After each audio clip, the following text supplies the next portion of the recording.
بسم الله الرحمن الرحيم. السلام عليكم ورحمة الله وبركاته. لا تنسوا الصلاة على سيدنا محمد. اللهم صل على سيدنا محمد معلمنا وقدوتنا حبيبنا صلى الله عليه وسلم.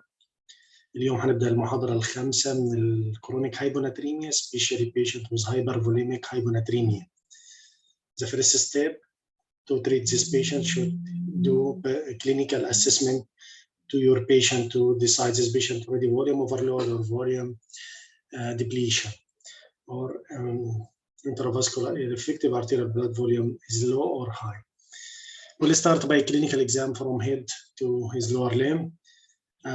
We'll start as clinically when I examine my patient, I will start by GVB if it's low or high, and after that we'll examine his chest and we'll by auscultation feel hear crackles, respiratory crackles, and his heart will found third heart sound or murmurs or whatever, or hands in the abdomen and abdominal wall for edema, and his lower limb for bilateral beating edema.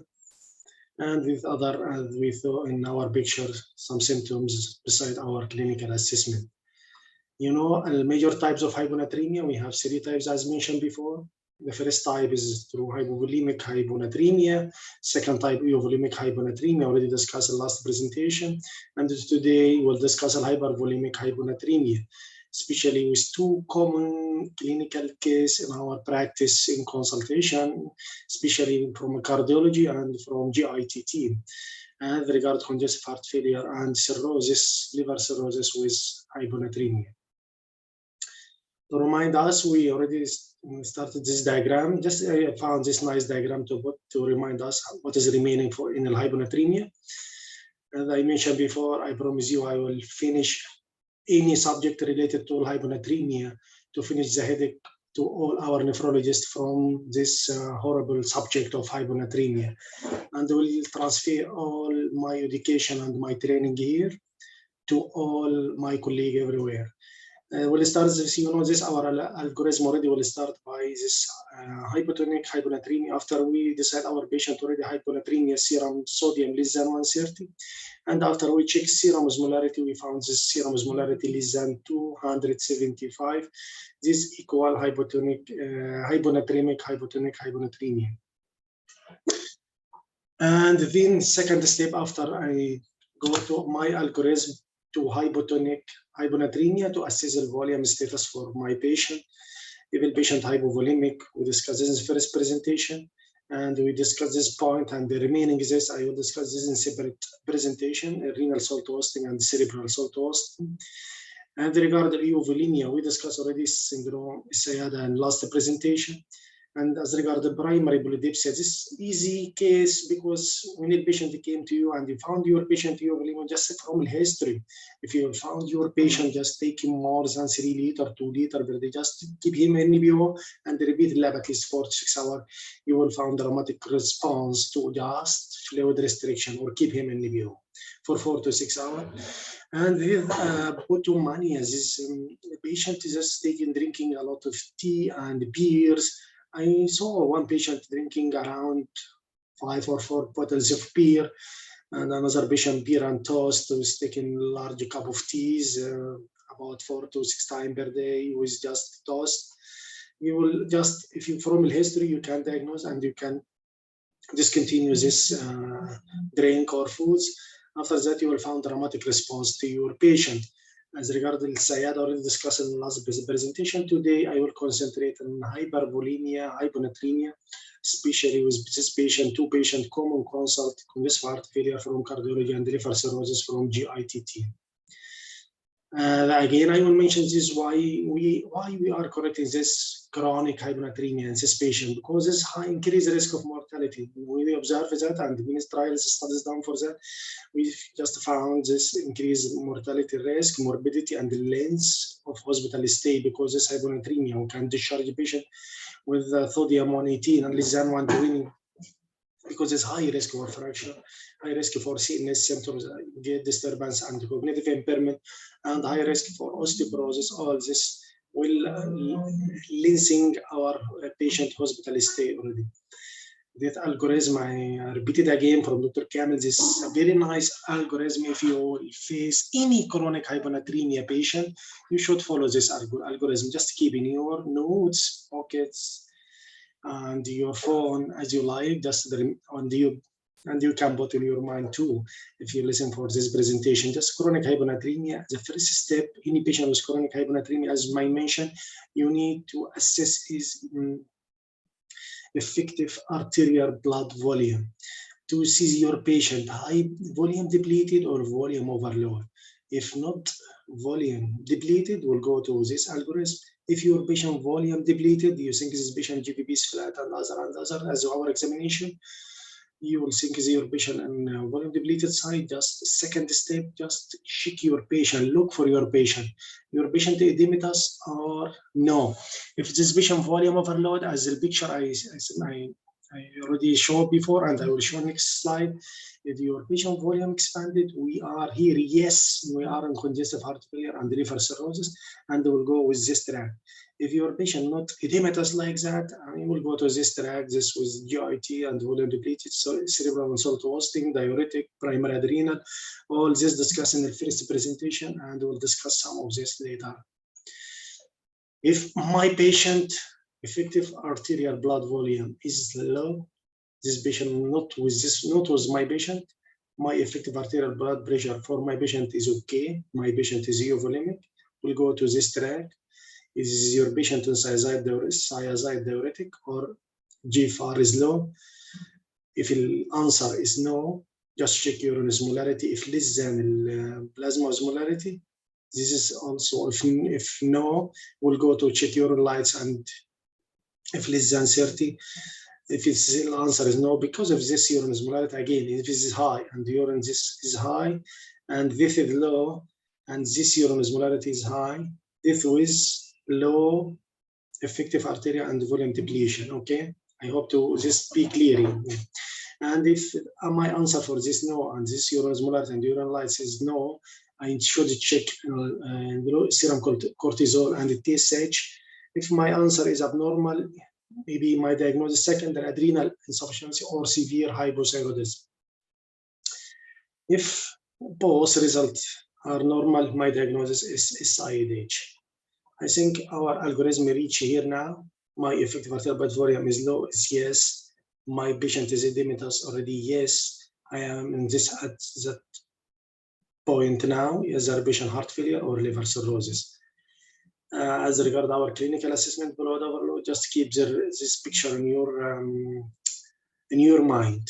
When I examine my patient, when I am consulted to patient with hyponatremia, I found his altered mental status. You remember why?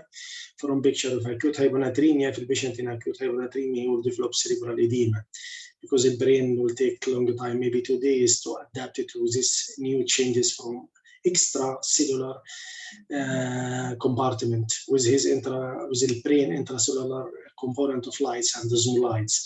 This will take time. So in acute hyponatremia, more shift to water from extracellular compartment to intracellular here lead to cerebral edema and a little bit confusion and delirium. Otherwise, when I examine my patient fully conscious, I will go to GVB. I will find my GVB flat or no, or distended. We'll see all this. And after that, we examine his chest for crackles and his heart for third heart sound or signs of heart failure. And we'll go to his abdomen, if edematous ascites, and we'll see. And we examine his lower limb. This is the main examination, the main point for your examination. Radiological assessment for fluid overload. Just you can ask for chest X-ray.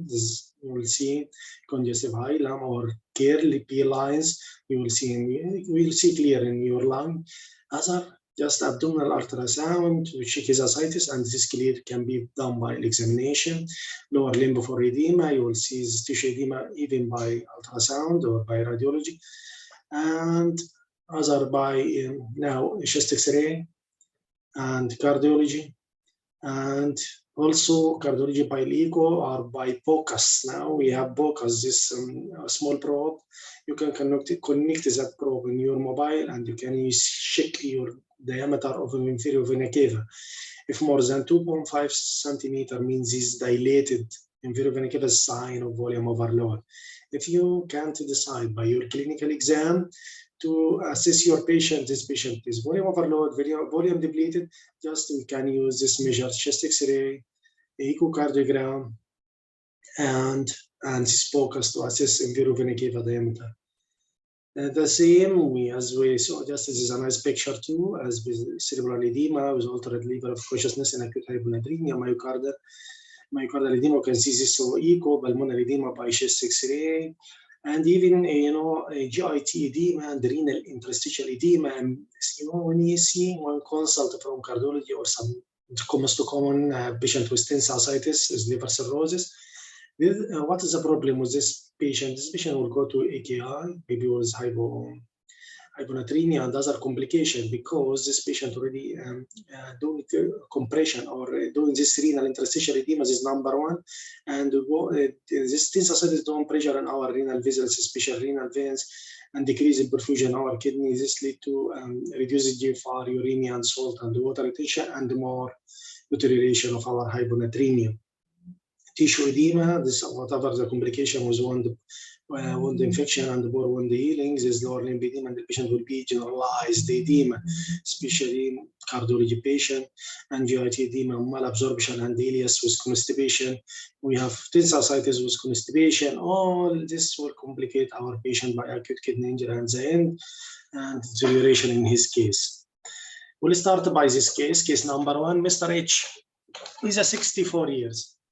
Old woman with ischemic cardiomyopathy and severe tricuspid angina. This patient presented by signs and symptoms of congestive heart failure. In ICU, started massive dose of IV diuretic continuous infusion and metolazone high dose. Just a second or third day, just consult nephrology for sodium 116, plasma osmolarity 260, urine osmolarity 300, and urine sodium 50. You look like this picture for SIDH, yeah, because they will go the same management too. Okay, for management of this patient, we diagnose this patient now hypotonic hyponatremia with urine osmolarity more than 100 with SIDH and urine sodium more than 20 with SIDH2. Just our management will concentrate on free water restriction. Don't forget this, just keep this for any cardiology patient with hyponatremia as a consultation. We'll start by free water restriction 500 to 800 ml per day, sodium restriction, and hold the metolazone, because this more natriuresis, more worsening of your hyponatremia, and the continual furosemide. Furosemide already more diuresis than natriuresis. Furosemide to reduce the urine osmolarity and improve free water clearance. Consider ultrafiltration. If I use all this and still my patient in hyponatremia, and the patient maybe we can use this also with patient worsening kidney function, but the option, don't forget this option. We can use a SCAF through CRRT, because most of our patients with cardiac shock, we can use CRRT and use a SCAF model slow continuous ultrafiltration by our machine CRRT. Or you can use this conventional hemodialysis machine and do just only ISO ultrafiltration. For at least 2 hours, you can remove 2 liters, 3 liters within these 2 hours, okay, with heparin free. Is heparin free? Why? Why is this heparin free? Because this patient already maybe pericardial effusion, pulmonary infusion, and recent line insertion. Please don't use heparin first if you will use ultrafiltration as a treatment for your patient, especially congestive heart failure patient. Follow up your labs and lights every 2 to 4 hours, your osmolarity and urine output. If you have hypokalemia, you are lucky. Just if you are correct hypokalemia, just by tablet at least, you just will help your sodium to be corrected too. And the use of tolvaptan is controversial already. We discussed this tolvaptan before. This V2 receptor antagonist decrease the water reabsorption in collecting duct and they produce more aquaresis without sodium loss. This tolvaptan just doing blockage to aquaperine channel in distal convoluted tubules and lead to more water loss and retain sodium in your body. Guidelines conflicted. If FDA already warning as regard liver injury and don't use more than 3 months. Not all patients with liver disease, not documented ODS, but reported rapid correction. Benefit also controversial, but we are using here because it's available already, and in other countries is too expensive and effective already, just to increase more water diuresis. Causes heart failure also difficult to control. Benefit is controversial. Some patients improve than some others. Difficult to correct hyponatremia with this patient with this heart failure. And water restriction, as we mentioned before, and we can use this tolvaptan if plasma sodium less than 120 and the acute exacerbation of congestive heart failure. We need to use all measures to control his heart failure. We can use tolvaptan and we'll see. Case number 2, Mr. D. He's a 55 years old man with decompensated alcoholic liver cirrhosis, admitted to medical ward with GIT, upper GIT bleeding, and consulted us. And, this patient came by tensor ascites and with pheresis and bleeding upper GIT, and just consult us for hyponatremia 115, plasma osmolarity 250, urine osmolarity is high, and urine sodium is 10. This picture, yes, this with intra-effective arterial blood volume is depleted already, but with extra cellular fluid expanded already. Your management also same, free water restrictions, the first line of treatment, and sodium restrictions, especially in this hepatic patient with tensor ascites. And we can use the MAO. MAO, MAO? This is a region for hepatorenal syndrome. Midodrine, ectoliotide, and albumin. Midodrine, we can use 5, 10, 20 milligram per oral BID. Ectoliotide, we can use 100 micrograms subcutaneous every 8 hours. Albumin, we can use 100 ml IV to 25% every 8 hours. This is high salt albumin already. Will help to manage your patient ascites and will help to correct your hyponatremia. Don't forget this region for any patient with hepatorenal syndrome, even with hypotonic hyponatremia, because hypervolemic hyponatremia, because this also, if you just put this patient restricted this and restrict, maybe we'll go to hepatorenal syndrome. Better to continue this region to try to overcorrect all his problem and his tensor ascites too. Follow up his lab, as we mentioned, to 4 hours with serum sodium, urine osmolarity, lights, and urine output. If you have hypokalemia, you should correct the hypokalemia because there's the risk for hepatic encephalopathy and ileus and more constipation and more deterioration for our patients, especially liver cirrhosis patient. And all this for risk for hepatorenal syndrome, either hypokalemia or hyponatremia. And that's we recommend to use IV albumin, and tolvaptan I think is not recommended in any patient with liver cirrhosis. And we can use a small dose of Lasix if no benefit from other measures. And take care, your patient is high risk for ADS because it's liver cirrhosis and maybe hypokalemia and other, maybe cachexia, all this risk for ODS. My home message today, just please start by your clinical assessment to rule out, to assess your patient, either it's patient hypovolemia or hypervolemia. Don't forget this picture.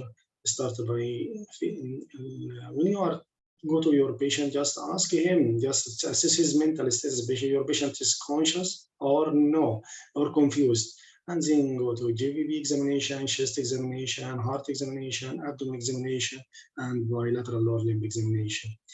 And my message again, chronic hyponatremia, I am not hurried to correct if no severe symptoms. Go slow, please, for chronic hyponatremia. And go very slow. If your sodium less than 105, hypokalemia, malnourished, alcoholic, liver cirrhosis, and catabolic patient. Guidelines, just for treatment, any hyponatremia, first line of treatment, as I will repeat, free water restriction, okay? And careful monitoring. If your urine output, again, this is the first alarming sign of overcorrection. If your urine output increase more than 200 ml per hour for 2 hours. Rate of your correction, what is my aim to correct the patient? 60 millimole per 24 hours if high risk patient, 8 to 10 millimole if not high risk patient. Otherwise, DDVP, just if your patient suspects patient hypovolemia and you are giving him hypertonic or giving him other medication to restore albumin or giving him normal saline, and you will suppress his stimulus for ADH, please keep the DDVP beside your patient to avoid over restriction. And please strict